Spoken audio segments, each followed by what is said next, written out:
Apa sih yang menarik Kak dari pemilu di tanah air kita ini di Indonesia? Ternyata ada 3 metode utama yang dipakai untuk menyebarkan berita bohong. Pertama itu adalah sesimpel ngelihat foto binatang gitu di sosial media, lucu banget. Tapi ini bener nggak sih gitu kan? Bekerja sama dengan komunitas anak muda yang sangat passionate terhadap kebijakan. Jadi disebutnya think policy begitu.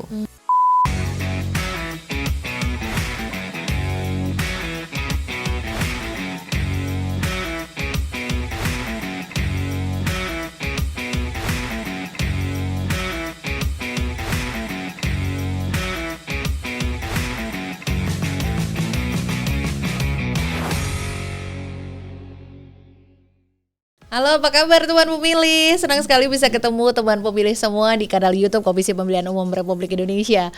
Untuk podcast KPU RI episode kali ini, kita kembali ke podcast reguler. Jadi biasanya kan kita lagi dibajak nih sama mahasiswa nih di podcast KPU edisi Pemilih Muda. Nah sekarang kita balik dulu ya ke episode reguler karena kita kedatangan tamu spesial yang mau mampir nih di studio podcast Komisi Pemilihan Umum Republik Indonesia. Oh ya, untuk hari ini hostnya kebetulan ada saya Reni, dan hari ini saya mau ngajak semua teman pemilih untuk menemui seseorang yang bakal punya obrolan yang seru untuk kita semua dan untuk bisa kita bagi nih obrolannya sebagai insight buat semua teman pemilih dimanapun berada.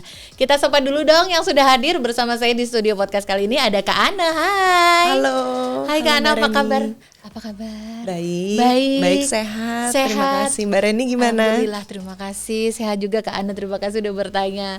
Nah, teman pemilih, ini ada Kak Ana. Nama lengkapnya adalah Kak Ariana Santoso. Akrabnya dipanggil Kak Ana. Beliau adalah siapa? Ayo coba lihat. Coba kamera shoot dulu ke arah Kak Ana. Coba itu ada tulisan di bajunya, kelihatan nggak? Kelihatan ya. Nah coba ayo di zoom dulu. Nah iya, oke. Nggak di zoom juga udah kelihatan. Ya itu ada tulisan di bajunya Kak Ana. That's right. Itu menggambarkan di mana beliau beraktivitas atau berkarya saat ini, yaitu di Google. Tepatnya Google Indonesia ya. Betul. Betul. Kantornya Mbah Google. Katanya Mbak Google. Kesian ya, umurnya berapa kita juga nggak tahu, dipanggilnya Mbah aja. Ya, dan tepatnya teman pemilih, Kak Ana ini adalah analis senior hubungan pemerintah dan kebijakan publik Google Indonesia. Wow, itu tugasnya itu kira-kira kalau di Google tuh kalau analis senior itu kira-kira kayak apa ya Kak aktivitasnya ya di Google ya? Kalau aku selalu bercanda ke orang-orang itu, aku ini CPO. CPO? Chief Pantun Officer. Oh wow. Pantun? Karena sering berkomunikasi dengan rekan-rekan pemerintah dan kami tahu nih, dan aku juga memang sangat suka dengan pantun. Oh begitu. gitu. Oh nanti kita tagih satu ya pantunnya Kak Ana ya. Wow, pasti menyenangkan sekali ya Kak. Iya nggak sih Kak, orang kayak aku juga pasti teman pemilih juga banyak yang melihat it must be very exciting to work at Google. Lagi Google Indonesia, gimana Kak rasanya bekerja di sana? Seru.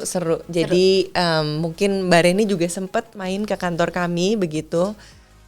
Mungkin teman-teman juga sempat dengar misi Google kan salah satunya adalah mengorganisasi informasi dunia agar bisa diakses dan bermanfaat secara universal.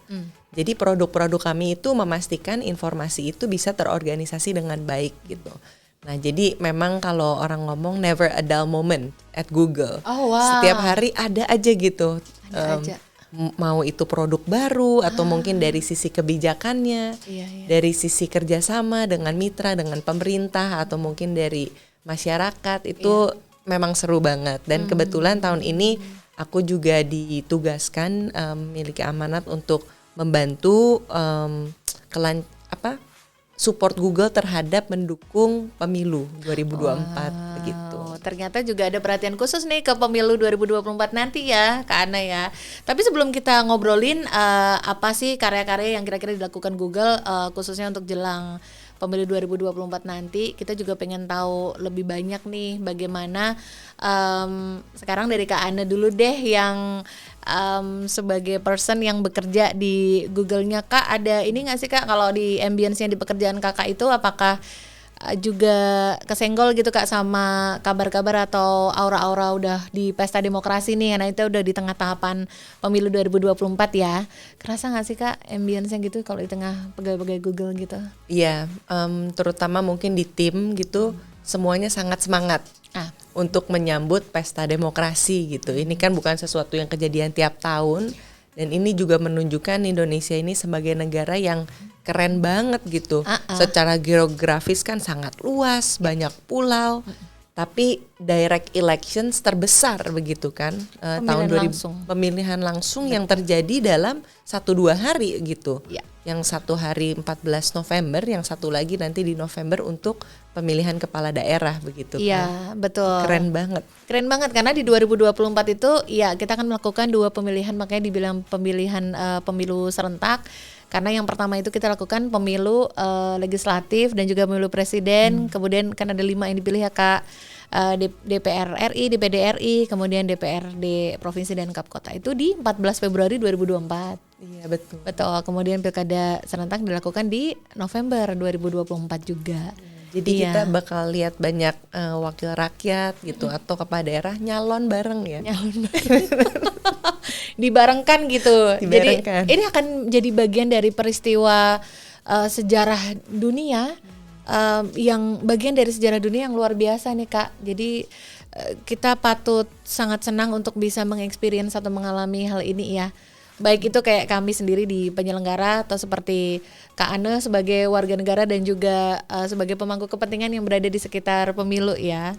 Kak, kalau di dalam Google sendiri Kak, kalau sebelum kita nanya lagi nih yang relate antara bagaimana Google memandang pemilu di Indonesia, Google itu di Indonesia itu udah dari ada kayak seperti kita nyebutnya Google Indonesia, berarti kayak kantor di perwakilan di Indonesia ya Kak? Betul. Itu ada di mana aja sih Kak? Kalau maksudnya kalau yang apakah setiap negara itu pasti ada Google, kantor Google-nya gitu? Belum tentu. Oh belum tentu, ya. Jadi kayaknya beberapa di negara Asia Tenggara juga nggak semua memiliki kantor gitu. Yang kantor Asia Pasifik yang besar secara regional adalah di Singapura gitu. Oh gitu. Namun Indonesia sendiri ini memang satu negara prioritas gitu, karena mungkin dari segi Google dilihat ini satu tempat di mana nanti masa depannya bakal lebih banyak lagi yang keramaian keseruan begitu. Begitu. Karena mungkin dari basis penggunanya atau mungkin secara sosial, ekonomi dan politik juga sangat stabil dan bahkan thriving begitu, thriving democracy. So ini Indonesia adalah negara prioritas gitu, salah satu negara prioritas. Maka dari itu juga perlu untuk ditempatkan perwakilan Google di sini ya Kak ya. Kan memang platform awalnya kan memang Google itu diciptakan tadi Kak Ana bilang ini untuk mengelola informasi. Yang kita tahu Google itu memang mesin pencari ya Kak ya. Mesin pencari. Jadi mencari informasi dan bagaimana orang-orang itu membutuhkan informasi secara cepat gitu, ibaratnya di ujung jari gitu, ya di ujung jari gitu udah ketemu semuanya di situ. Itu ternyata menjadi salah satu platform pencari informasi atau mesin informasi yang sangat diandelin ya Kak ya. Kalau aku sih mungkin karena bias juga ya, tapi ini misalnya dari berangkat kantor gitu kan, itu memang sangat merasa terbantu gitu dengan dari kesini aja tadi, oh ya Google Maps ini bakal berapa lama gitu kan. Hari ini aku udah di on the way nih gitu kan, kira-kira nyampe jam segini gitu. Terus tadi kita lagi ngobrol tentang statistik beberapa kayak Mbak Reni aku Google dulu deh gitu. Jadi kayaknya memang sudah lekat sama kehidupan setiap orang ya Kak ya, betul. Coba teman pemilih, siapa dari teman pemilih yang begitu bangun pagi atau mau menuju ke tempat aktivitas nih, ke kampus atau ke tempat gawe sudah ngandelin ini si Mbah yang satu ini, Mbah Google ini. Siapa pasti banyak ya. Coba kalau teman pemilih begitu bangun yang biasanya dicari duluan tuh paling sering dicari dalam satu hari itu biasanya apa? Coba komentar di kolom komentar ya. Biasanya tuh pengen nyari apa gitu, kayak kadang-kadang dari hal yang paling serius sampai dari hal yang paling simple itu kadang-kadang kita nyarinya ya memang di mesin pencari Google ini ya Kak ya. Like coba bayangkan hal sederhana apa yang kita tetap ngandelin mesin pencari buat nyari gitu, kayak misalnya apa ya?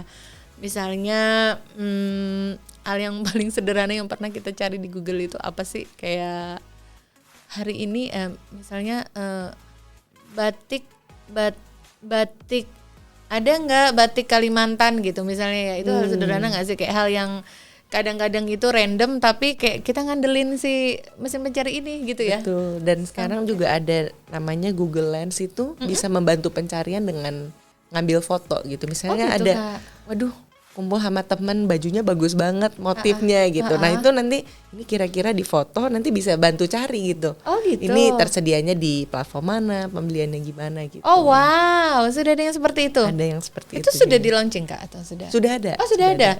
Oh, nanti kita cari ya teman pemilih ya. Ya, buat nyari cocok-cocokan gitu kan ya, kan bisa ya gitu. Oke. Banyak orang tadi Kak Ana bilang Google adalah salah satu tempat untuk mengumpulkan informasi, dan sebenarnya kalau boleh kita akui ya, ini agak out of the topic tapi pasti sangat relate. Google itu salah satu pemelopor menginisiasi supaya tempat bekerja itu dibuat sebagai playground atau tempat aktivitas yang asik gitu. Ya nggak sih Kak?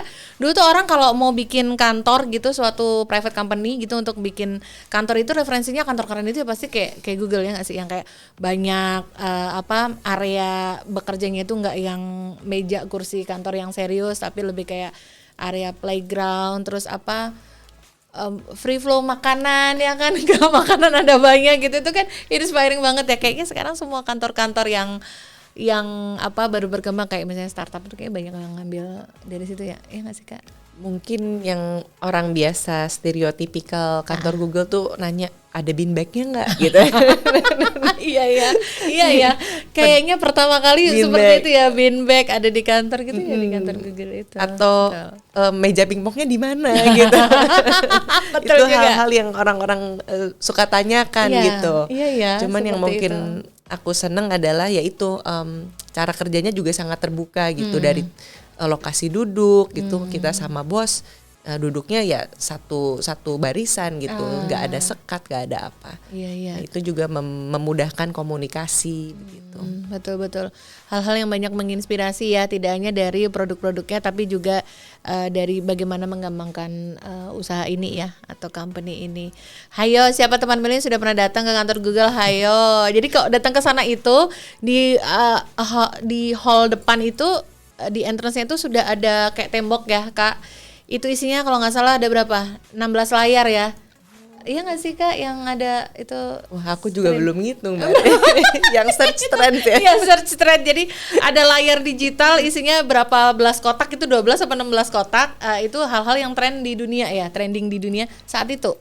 Yang kalau di kantor itu di Indonesia. Oh, itu di Indonesia. Di Indonesia. Oh, wow. Jadi kayak dia hanya terdiri satu kata atau dua kata gitu, misalnya sepak bola, something Betul. trend gitu ya misalnya Kak ya. Terus hasil pertandingan bola apa lawan apa gitu. Nah, aku kayak nggak berani gitu. nyebut, nanti takutnya banyak fans bola berbeda. Iya, ini nanti itu dia. rame di kolom chatnya nanti.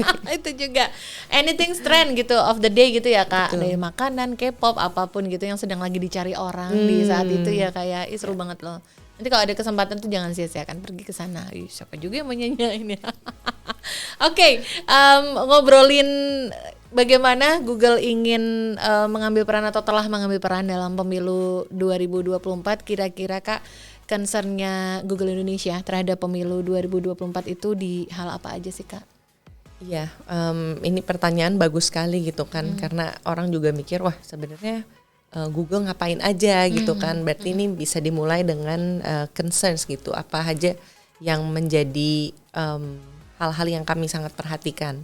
Karena sesuai dengan misi kami tentu saja dengan penyebaran informasi yang baik gitu. Baik itu mungkin artinya bisa macam-macam, akurat, timely gitu kan, sesuai dengan waktunya, atau mungkin untuk target-target tertentu itu sesuai, relevan gitu. Jadi apalagi pemilu ini kan resikonya besar gitu. Iya. Ya, betul. jadi hal-hal yang disebarkan di internet itu jangan sampai bisa menimbulkan hal-hal yang tidak kita inginkan di dunia nyata begitu. Jadi salah satunya adalah tentunya penyebaran misinformasi, disinformasi, malinformasi. Itu juga sesuatu yang sangat kami peduli dan menjadi isu prioritas. Makanya nanti aku bisa share apa aja sih yang Google udah lakukan dan akan lakukan gitu. Yang kedua adalah memastikan juga lembaga-lembaga yang memiliki otoritas ini mampu menimbulkan atau surfacing relevant information gitu. Jadi mengutamakan penyebaran informasi yang otoritas.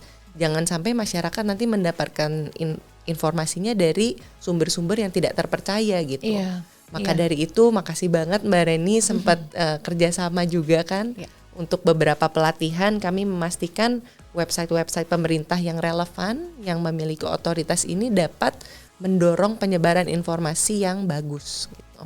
Nah, itu dia beberapa hal yang menjadi concern ya. Memang kaitannya tentu saja sesuai expertise dari Google sendiri, yaitu di ranah informasi ya Kak, penyebaran informasinya ya. Betul. Artinya dengan banyaknya orang atau pihak yang menggunakan juga platform mesin pencari ini untuk meletakkan informasi-informasi ketika orang membutuhkan informasi, kan carinya di mesin pencari Google ini.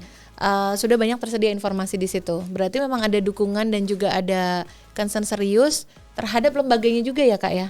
Betul. Terhadap misalkan kalau di dalam ranah kepemiluan berarti biasanya siapa aja nih Kak yang bekerja erat gitu dengan Google Indonesia untuk membantu menyebarluaskan informasi kepemiluan. Ya. Mungkin sedikit menambahkan yang terakhir juga terkait dengan keamanan sibernya gitu. Karena kami juga percaya sekarang kan ini orang udah semakin lama menghabiskan waktu di ranah digital. Jadi memang banyak aktivitas, banyak data gitu yang menjadi membuat publik itu menjadi rentan begitu. Nah, itu juga harus sangat diperhatikan dan itu kami juga memiliki beberapa ide yang ingin dikolaborasikan ke depannya gitu terkait dengan keamanan cyber security gitu. Dan setuju banget yang Mbak Reni bilang, ini memang bukan hanya tanggung jawab satu orang atau satu pihak gitu, tapi ini kita harus bersama-sama, makanya perlu kerjasama bareng gitu. Betul. Kolaborasi itu menjadi kunci dan kami percaya salah satunya adalah KPU yang menjadi mitra utama kami gitu. Salah satu mitra utama, dan nanti mungkin kami juga sudah berbicara dengan lembaga pemerintah yang lain dan juga lembaga kemasyarakatan seperti mungkin NGO gitu. Dan kami terus menerima masukan untuk dapat terus menghasilkan kolaborasi-kolaborasi yang baik. Iya betul. Kak, kalau kita beberapa kali nih, kalau dalam obrolan kita beberapa kali sering ketemu memang concern, jadi teman pemilih concern Google Indonesia terhadap dukungan untuk kepemiluan itu kan memang luar biasa tinggi concernnya. Hal ini juga dilakukan untuk di banyak negara juga ya Kak ya, sepertinya ya. Memang ada keinginan yang kuat untuk mendukung proses pemilu di setiap negara yang memungkinkan ya Kak ya? Betul, jadi memang itu menjadi satu komitmen Google sebagai perusahaan untuk mendukung proses demokrasi itu secara global. Gitu. Jadi memang ada beberapa pilar. Yang pertama pilar adalah menghubungkan pemilih itu dengan informasi pemilu yang terpercaya. Gitu. Jadi memastikan nanti pemilih juga dapat membuat pilihan yang terinformasi dengan baik. Dan yang kedua adalah mendukung tim-tim kampanye juga untuk memaksimalkan dari sisi keamanannya. Dan yang ketiga juga melindungi platform-platform kami juga dari abuse gitu. Oh gitu. Oh gitu, termasuk platform-platform yang berada di dalam naungan Google ya Kak ya berarti ya? Jadi contohnya mungkin 4-5 tahun lalu itu website KPU kami daftarkan untuk memiliki lapisan keamanan yang lebih tinggi lagi gitu. Dari serangan DDoS gitu, dari DDoS attack kami ada satu fitur yang gratis dan terbuka untuk berbagai mitra. Itu kami juga sudah mendaftarkan dan tahun ini juga akan dilakukan hal serupa. Oh begitu, sepertinya menarik sekali dan ada beberapa hal yang bisa kita highlight untuk bisa diketahui lebih banyak nih sama teman pemilih. Apa sih sebenarnya kiprah atau karya Google Indonesia dalam mensupport atau ikut meramaikan gelaran pemilu serentak 2024 nanti. Teman pemilih jangan kemana-mana, kita akan obrol lebih banyak lagi barengan Kak Ana dari Google Indonesia hanya di kanal YouTube Komisi Pemilihan Umum Republik Indonesia untuk podcast KPU RI. Terima kasih banyak ya masih bersama kami di podcast KPU RI hanya di kanal YouTube Komisi Pemilihan Umum Republik Indonesia. Untuk episode hari ini masih bersama saya Reni untuk host podcast KPU dan bersama tamu spesial kita Kak Ana dari Google Indonesia. Kak, biasanya tuh Kak kalau di podcast kita nih lagi ada beberapa episode khusus ya Kak yang kita tuh ngajakin mahasiswa untuk ini bahasanya tuh ngebajak podcast KPU. Jadi biasanya mahasiswa tuh kan kadang-kadang suka jadi tamu di sini. Tapi kita buat episode khusus di mana mereka juga jadi hostnya. Jadi kita undang mahasiswa ilmu politik di area di kampus-kampus sekitar Jabodetabek dan juga sekitarnya. Ada juga sih yang agak ke Jawa juga ada. Jadi mereka kirim mahasiswa-mahasiswa terbaik mereka untuk kebanyakan sih mahasiswa ilmu politik. Jadi mereka sama-sama melek soal obrolan pemilu. Jadi biar mereka saling nyambungin cerita. Kalau di kampus gue tuh ngobrolin pemilu tuh kayak gini. Yang jadi concern tuh ngomongin kandidat atau caleg-caleg tuh kayak begini gitu-gitu Kak. Seru deh. Nanti nonton ya Kak di podcast kita. Nah terus kali ini karena podcast edisi khusus mahasiswa itu juga banyak banget episodenya berminggu-minggu. Nah ini sekali-sekali kita selingi dengan episode reguler dan kita datangkan tamu-tamu yang juga punya insight-insight yang bisa menjadi banyak informasi baru nih buat teman pemilih. Salah satunya yang tamu hadir hari ini Kak Ana dari Google Indonesia yang tadi kita udah ngobrolin tentang pertama serunya kerja di Google Indonesia pasti dan apa saja yang menjadi concern Google Indonesia terhadap pemilu 2024 nanti. Kak, kalau kita mau bicara soal pemilu ya Kak yang sudah berjalan beberapa kali di tanah air kita, kalau menurut pihak atau Kak Ana seperti orang yang bekerja di Google itu apa sih yang menarik Kak dari pemilu di tanah air kita ini di Indonesia? Ya, makasih Mbak Reni. Ini agak nyambung dengan poin tadi ya. Kayak Indonesia tuh luas banget dan beragam banget orang-orangnya dari suku, dari agamanya, dari bahasanya. Jadi kalau main misalnya ke negara apa gitu, itu kurang lebih bisa dihitung jari lah kalau misalnya ngomong tentang budaya kurang lebih. Kalau Indonesia kayaknya dari Jawa aja udah ada kayak ini Jakarta Betawi begitu kan.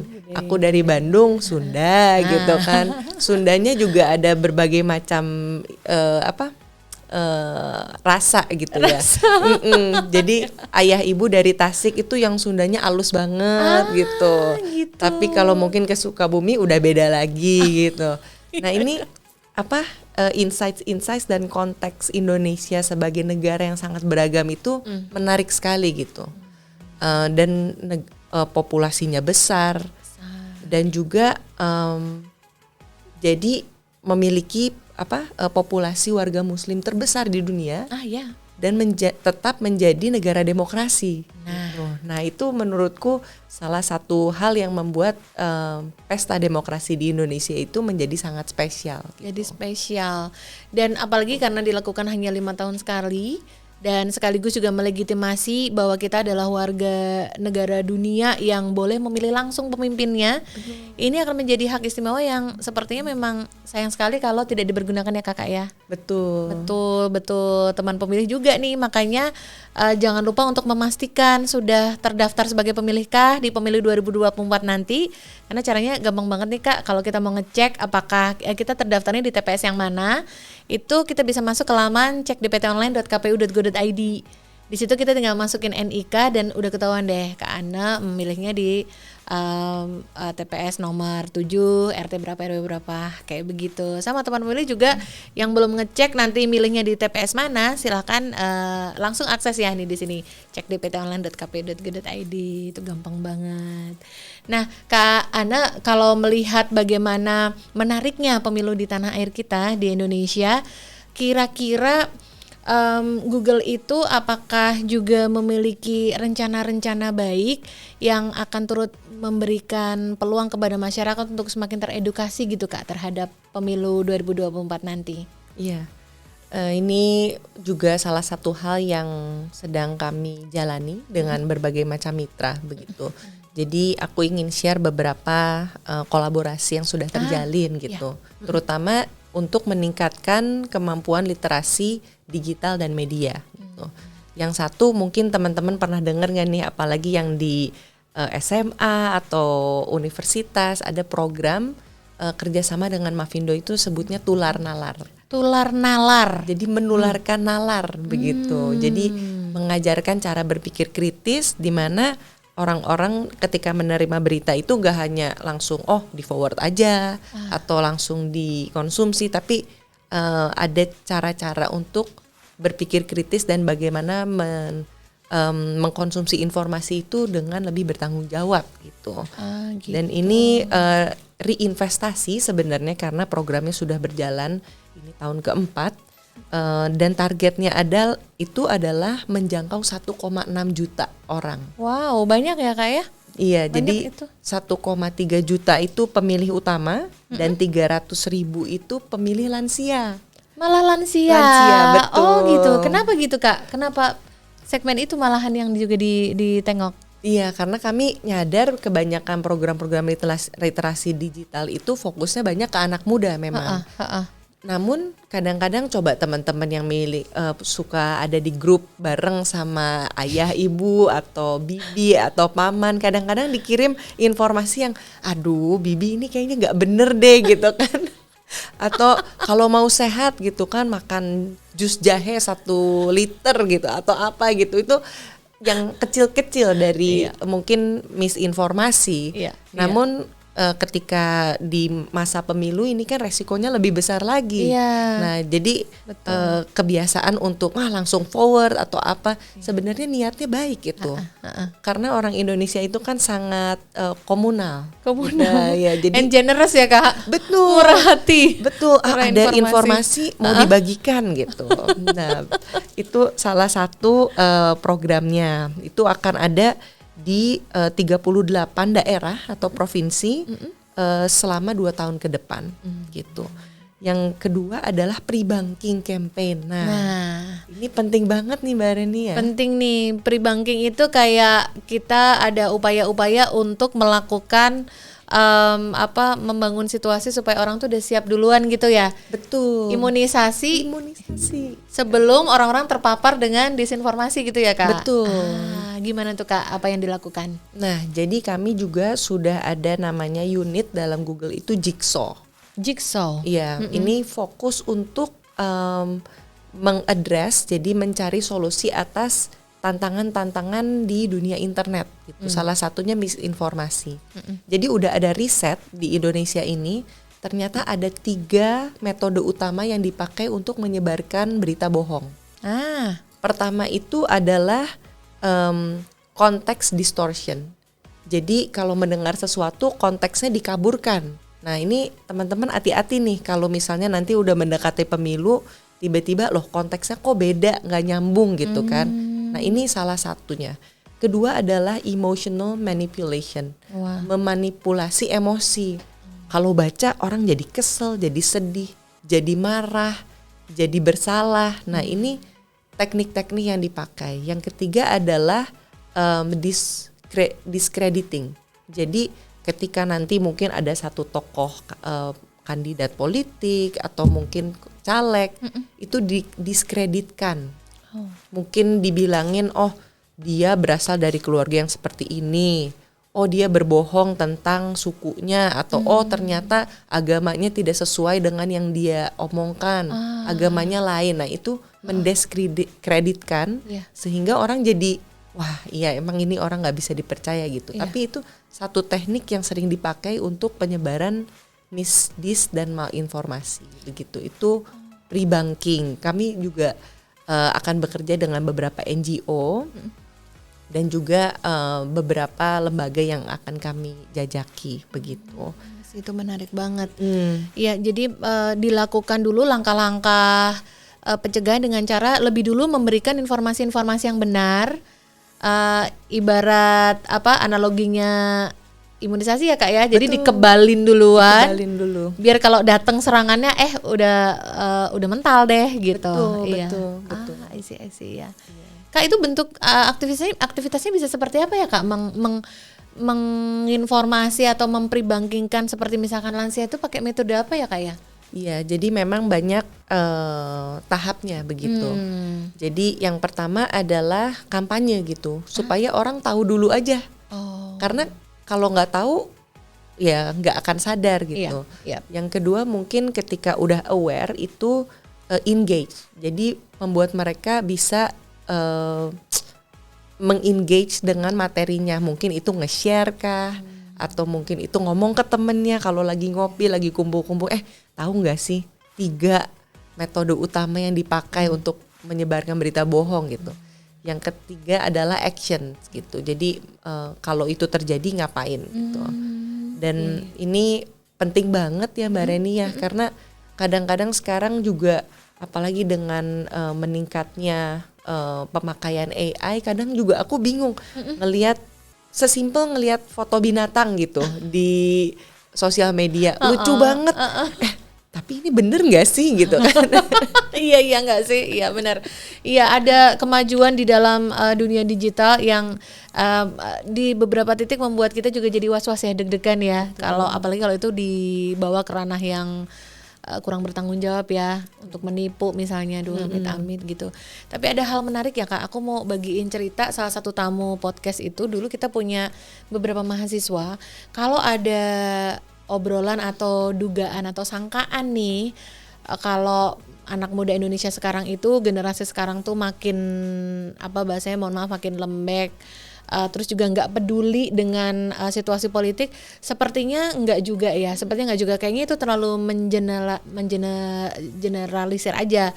Kami pernah punya beberapa tamu yang tipikalnya dia tipikal anak-anak sebenarnya mahasiswa to be honest mahasiswa broadcasting ya, anak-anak yang sepertinya itu technical banget gitu, di balik layar, di balik kamera, di balik gitu. Tapi surprisingly mereka tuh bisa ngomong begini, Kak kita ini ngejaga ini mama-mama kita, kalau dia dapat share WA yang dari grup keluarga gitu, kita yang stop Kak, kita yang rem, Mam ini salah, ini tuh nggak bener, mana nggak ada sumber beritanya, tuh cuma screenshotan judul apa yang nggak bisa dipertanggungjawabkan. Artinya anak-anak mahasiswa ini sudah berani nih Kak mencari tahu ini berita benar apa enggak, dan dia berani untuk memperingatkan keluarga, orang terdekat mereka. Dan mama-mama itu kan disinyalir sebagai salah satu agen reformasi terkuat ya Kak ya, sumber informasi yang ganas, cadas, dan juga penyebarannya sangat cepat. Nah mereka tuh mampu jagain mama-mama mereka. Aku ingetin mamaku, Kak ini informasinya salah deh Mam, kayaknya ini jangan disebarin lagi. Artinya kami pun dari penyelenggara pemilu pun ada rasa optimis bahwa tidak semua anak-anak muda ini tidak peduli. Mereka peduli dan mau mengambil langkah gitu. Betul. Untuk melindungi keluarga dan orang-orang sekitarnya tentang yang itu tuh Kak, sering banget kita khawatirkan dengan banyaknya disinformasi sama hoax gitu untuk menuju ke pemilu 2024 nanti gitu. Itu setuju banget Mbak Reni. Mbak Reni bilang kan tadi ada mahasiswa-mahasiswa yang membajak podcast gitu. Itu keren banget. Zamanku kayaknya aku kebanyakannya nonton konser. Nggak ada tuh engagement dengan, dan nggak denger teman-teman juga yang melakukan itu gitu. Atau mungkin aku salah pergaulan kali. Oh enggak juga. Kebetulan aja mainnya yang memang senang pergi ke tempat konser-konser Kak kali. Ya ini kan namanya upaya ya Kak ya, kita melakukan banyak cara untuk bisa terconnect, terengage sama para pemilih. Salah satu cara yang kita lakukan ya mengajak teman-teman mahasiswa untuk terlibat menyuarakan apa sih yang menjadi keinginan atau harapan mereka terhadap pemilu nanti, dan yang mendengar dan merespon mereka ternyata teman-teman mereka juga. Which is good ya, sangat-sangat bagus sekali. Kak Ana, menarik sekali kita mendengar bahwa Google sudah melakukan langkah-langkah yang sebegitu banyak dan sangat variatif ya Kak ya. Dan dengar-dengar juga Google itu juga menggandeng banyak mitra ya, seperti tadi Kakak sebutkan beberapa hal, beberapa keadaan juga yang bisa diajak bekerja sama untuk bisa mengedukasi bangsa ya Kak ya. Kita sama-sama tahu kalau nanti pemilu 2024 itu memang akan didominasi oleh banyak sekali pemilih muda, Gen Z dan juga milenial yang rata-rata memang semuanya itu sangat melek dengan aktivitas di dunia maya ya Kak, atau di digitalnya. Mereka aware banget dan mereka sangat familiar dengan hal-hal semacam itu. Ada nggak Kak langkah-langkah yang juga dikhususkan untuk teman-teman yang masih muda ini, yang Gen Z sama milenial yang akrab banget dengan dunia digital? Apakah ada produk-produk atau langkah-langkah yang dilakukan oleh Google untuk juga engage sama mereka gitu Kak dalam hal melek literasi pemilu? Ya, mungkin selain tadi dari Mavindo, jadi ada beberapa yang lainnya seperti komunitas Cek Fakta begitu kan. Komunitas Cek Fakta itu bekerja sama dengan Mavindo, AMSI dan AJI gitu. Jadi itu juga kami membuka partisipasi dari publik untuk membantu gitu ngecek fakta. Nah itu juga mungkin salah satu hal yang menarik gitu. Yang satu lagi adalah Safer Internet Lab. Nah ini untuk teman-teman mungkin nanti bisa dikunjungi di sosmednya. Itu bakal ada acara-acara, tapi mungkin ini yang agak lebih serius ya dari sisi akademisi. Cuman anak-anak muda juga bisa berkontribusi gitu, mungkin datang dan menyuarakan gitu. Sebenarnya concern anak muda apa aja gitu kan. Nah, itu yang dari seriusnya nih Mbak Reni. Oh ada yang nggak serius ya Kak? Mau ada yang dibagi. Lebih serius. Lebih serius lagi even malahan. Bolehlah dibagi Kak. Jadi ada juga yang lebih mungkin fun gitu. Jadi ini agak mirip pre-bankingnya yang tadi Jigsaw, cuman ini dari YouTube. Oh iya. Dari YouTube ini nama kampanye adalah Hit Post. Jadi ketika melihat satu video gitu kan, konten itu bagaimana bisa mengambil waktu, oke, saya post dulu, saya mencerna gitu. Jadi ini bagaimana, dan ini nanti bekerja sama dengan komunitas anak muda yang sangat passionate terhadap kebijakan. Jadi disebutnya Think Policy begitu. Dan ini nanti menarik, tunggu tanggal mainnya di sini gitu. Di mana? Nanti disematkan ya di komentar ya. Dan juga tadi kita sempat ngobrol Google Arts and Culture. Arts and Culture itu apa Kak? Jadi ini salah satu produk favorit Google. Produk favoritku di Google gitu. Itu apa Kak isinya? Jadi kami contohnya satu proyek yang pernah diluncurkan dengan Kemenparekraf itu tentang sejarah gastronomi Indonesia.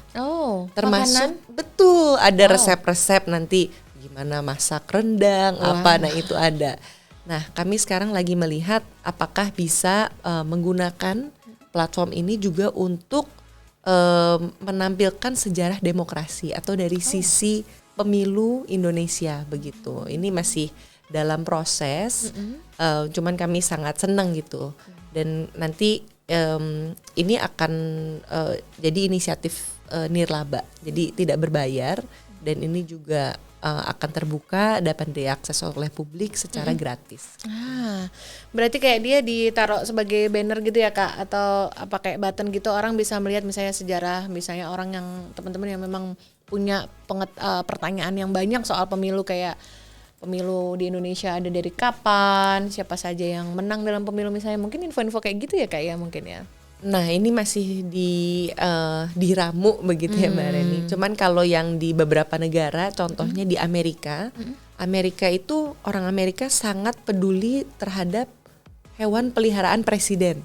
Oh gitu. Iya. Oh gitu. Jadi bahkan ketika ada satu presiden yang tidak memiliki hewan peliharaan itu sempat jadi ini omongan publik. Wah ini katanya ini memang anomali nih karena dia nggak punya hewan peliharaan gitu. Jadi itu dibahas juga di Google Arts and Culture.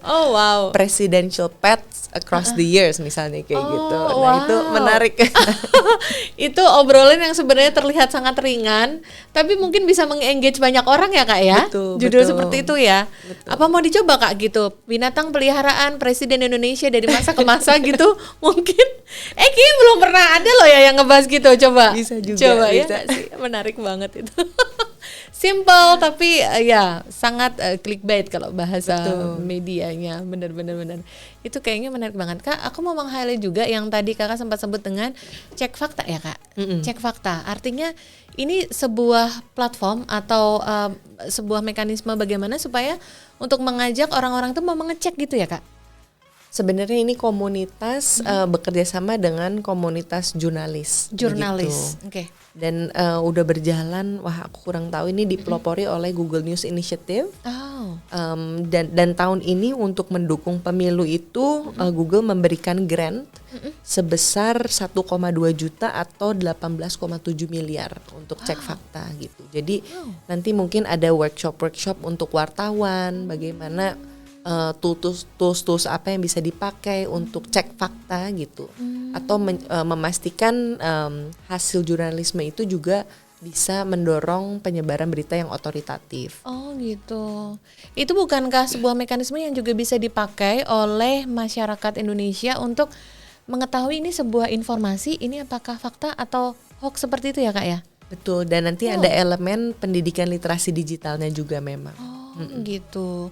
Ini teman-teman bisa banyak mengambil manfaat nih dari ini teman pemilih semua. Jadi kadang ada nih mungkin person-person yang sebenarnya itu ketika mengakses informasi kepemiluan antara dibingungkan dengan ini benar atau enggak, terus mencari kebenarannya kemana. Itu salah satu upaya yang bisa dicari selain mengklik sumber aslinya, sumber beritanya dan dibaca semua beritanya. Salah satunya mungkin bisa menggunakan mekanisme cek fakta itu ya, Kak ya. Nah itu teman-teman bisa ikut coba ya, bisa ikut dicari nanti ya. Jadi kita jangan mau lagi dipelintir dengan keadaan oleh berita-berita yang bisa jadi adalah berita bohong. Betul. Atau disinformasi, berita yang dengan sengaja disebarkan untuk membuat suasana semakin keruh ya. Jangan mau lagi gitu. Kita udah jauh lebih pintar lah daripada mudah tertelan informasi kayak gitu. Kak Ana menyenangkan sekali ngobrolin tentang hal-hal yang sudah dilakukan atau sedang dilakukan sebagai karya dari Google Indonesia untuk pemilu 2024. Kita masih akan ngobrol lagi di segmen setelah ini ya Kak Ana ya. Dan teman pemilih tetap bersama kami di podcast KPU RI hanya di kanal YouTube Komisi Pemilihan Umum Republik Indonesia. Teman pemilih, terima kasih banyak masih bersama kami di podcast KPU RI hanya di kanal YouTube Komisi Pemilihan Umum Republik Indonesia. Terima kasih ya yang udah sedari tadi sudah setia banget di kanal ini. Buat yang baru saja mampir di sini jangan lupa untuk subscribe dulu karena subscribe itu gratis dan pasti akan terus mendukung KPU untuk terus memberikan update informasi kepemiluan. Episode kali ini masih bersama saya Reni untuk host podcast KPU RI dan masih bersama tamu spesial kita Kak Ana dari Google Indonesia. Kak Ana, sekarang kayaknya waktunya kita jawab pertanyaan teman pemilih yang tadi udah sempet nitipin pertanyaan di IG story kita nih pas kita tapping. Ini ada satu pertanyaan dari kakak kuliah _online. Apa harapan Google terhadap pemilu 2024 nanti? Wah, mangga Kak Ana. Berat, ini harus telepon Mbak Google dulu berarti. Oh, Mbak Google bisa ditelepon. Iya Kak, bangga. Ya, makasih pertanyaannya. Mungkin yang pastinya adalah aman begitu kan, terselenggara dengan baik. Amin. Gitu. Dan itu merefleksikan amanah rakyat Indonesia begitu. Dimana Google juga bisa memberikan support untuk penyebaran informasi yang baik gitu. Cuman kalau dari aku pribadi itu kan mungkin bare minimum gitu. Nah, inginnya semoga Indonesia juga bisa menjadi inspirasi gitu kan untuk negara-negara lain. Itu wah keren banget gitu kan, bagaimana melakukan pesta demokrasi yang sangat kompleks gitu. Mau itu dari banyak orangnya, dari calonnya, dari orang yang memilihnya, dari geografisnya, dari elemen-elemennya, tapi bisa dilakukan dengan aman. Ini jadi inspirasi negara lain gitu. Wah, itu ya harapan aku pribadi sih, itu semoga bisa terlaksana. Amin. Sepertinya harapan yang terucap oleh Kak Ana itu juga harapan dalam hati kita semua ya, teman pemilih semua ya. Memang bisa dibilang atau kita harus mengakui kontestasi pemimpin negara kita yang ini ada di pemilu 2024 nanti sungguh-sungguh pasti akan memikat perhatian dunia ya Kak ya. Ya, betul. Iya betul. Mari kita berharap semuanya akan jadi sangat aman dan juga semua sangat kondusif dan kita mendapatkan hasil terbaik untuk rakyat Indonesia. Amin, amin, amin. Kak, makasih udah membagikan harapannya ya Kak untuk pemilu 2024. Kak, sebelum nanti kita mau say goodbye sama teman pemilih nih Kak, boleh nggak Kak kalau dari Google itu ada nggak sih Kak kayak tips-tips gitu buat teman pemilih semua yang ingin memproses informasi dengan jauh lebih aman gitu? Ada nggak ya Kak, bisa dibagi? Ada. Asik-asik. Mungkin pertama-tama mulai dengan fitur yang udah built-in gitu by default. Secara umum sebenarnya memang udah ada lapisan proteksi gitu. Contohnya di Gmail aja itu memang ada sistem itu pakai machine learning. Ini semua serba AI gitu ya Mbak. Jadi dengan AI-nya itu udah ada respon otomatis untuk memblokir 99,9% itu dari spam, phishing, malware yang mencapai inbox ini teman-teman semua gitu. Jadi sebelum sampai itu udah diblok gitu. Jadi kita nggak lihat. Jadi yang mungkin nyampe itu hanya yaitu 0,01. Oh gitu ya. 0,1. Wah ini ketahuan nggak bisa ngitung. Nggak apa-apa, kira-kira segitu. Jadi sebenarnya secara otomatis penggunaan dalam Gmail itu sudah tersaring sebenarnya Kak ya? Betul. Dan jumlahnya itu yang diblok bisa mencapai 100 juta cobaan cyber attack gitu. Jadi serangan siber 100 juta itu udah diblok secara otomatis gitu. Segitu amannya ya berarti ya. Memang ada lah kadang-kadang sekarang kan aktor-aktor jahat juga semakin pintar gitu ya Mbak Renia. Ini kayak dari bank yang benar-benar legit banget, mungkin formatnya bagus apa gimana, tapi kalau dilihat-lihat lagi loh, kok misalnya bukan .com tapi .apa gitu kan. Nah ini memang ada, dan mesin kami juga terus belajar gitu, mempelajari. Jadi itu salah satu usaha kami juga bisa keep up gitu dengan threats yang terjadi. Itu ada juga safe browsing. Itu jadi ketika nanti mungkin teman-teman pernah melihat kalau mau mengunjungi website tertentu itu ada peringatannya. Oh iya. Ini nggak aman gitu. Oh gitu, kayak pop up gitu kecil gitu Kak. Kayak mau lanjut apa enggak, ini websitenya nggak aman. Nah itu disebutnya safe browsing, itu sudah memproteksi lebih dari 5 juta devices gitu ketika mereka ingin mengunjungi website-website yang beresiko. Namun kalau beberapa publik misalnya tahu, oh ini sebenarnya website punya temen, cuman dia belum update keamanannya, nggak apa-apa deh. Nah itu kami juga memberikan pilihan kepada pengguna sebenarnya gitu. Dan yang ketiga juga ada namanya Google Play Protect. Itu untuk teman-teman yang pakai Android itu memang udah ada fitur men-scan lebih dari 100 miliar aplikasi yang diinstal. Jadi itu juga dilihat keamanannya gimana, dari mereka menyimpan datanya gimana. Itu yang fitur memang built-in by default gitu. Namun untuk tips-tipsnya tentu ada banyak, cuman yang mungkin aku mau highlight itu 3. Ada beberapa fitur gratis gitu Mbak Reni. Satu adalah security check up. Jadi kalau di akun Google tinggal coba aja security check up. Ternyata ketika aku melakukan itu menunjukkan password aku di beberapa website itu sudah terekspos terhadap data breach. Nah itu bisa kelihatan tuh. Gitu. Nah jadi di mana nanti teman-teman bisa ya harus ganti password biar lebih aman gitu. Dan yang kedua misalnya password manager. Kan sekarang password banyak banget tuh. Mungkin pertama ulang tahun ayah ABC gitu, 2 ulang tahun ibu DEF gitu.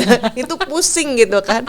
Nah, ini juga Google membantu ada password manager gitu. Nah, ini masih nyambung. Poin ketiga adalah jangan berbagi password gitu. Sesederhana itu sebenarnya ya. Kadang-kadang kami mendapatkan laporan gitu. Oh, ini memang yang tahu password berapa orang? Oh, ada 12 orang Mbak gitu.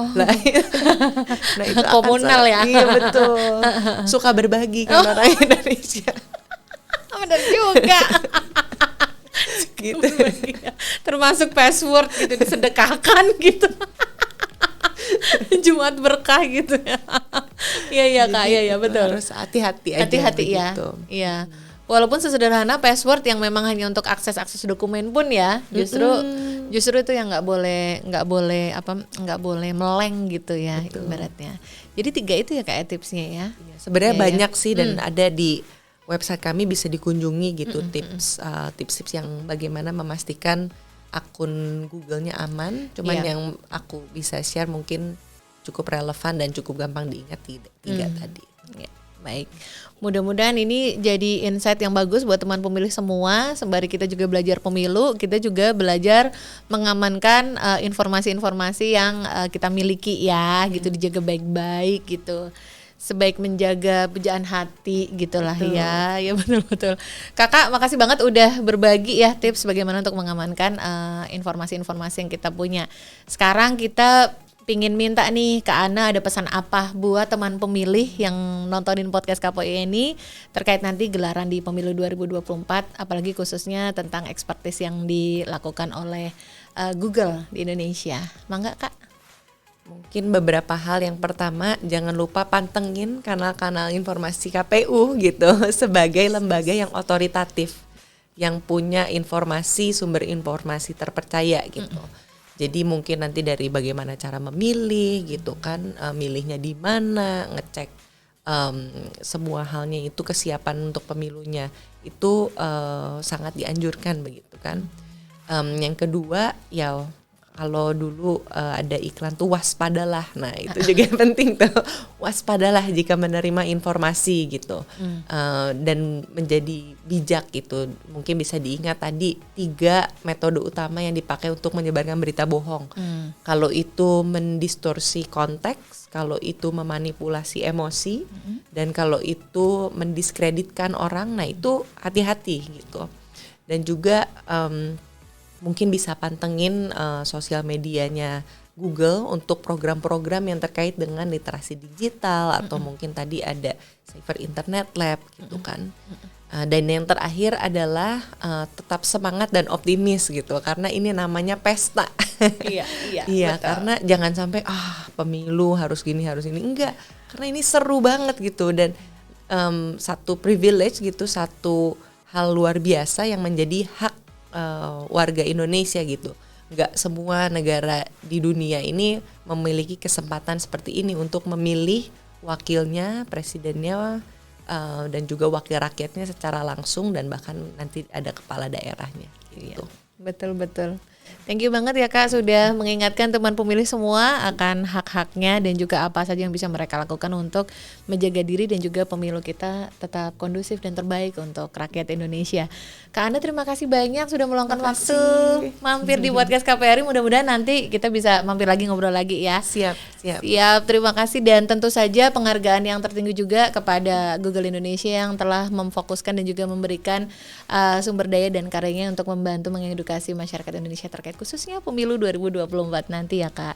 Thank you banget, sukses dan sehat selalu buat Kak Ana dan teman-teman di Google Indonesia. Dan teman pemilih, terima kasih banyak ya sudah mengikuti podcast ini. Nantikan terus update informasi kepemiluan lainnya hanya di kanal YouTube Komisi Pemilihan Umum Republik Indonesia. Podcast KPU RI terdepan bicara kepemiluan. Sampai ketemu lagi.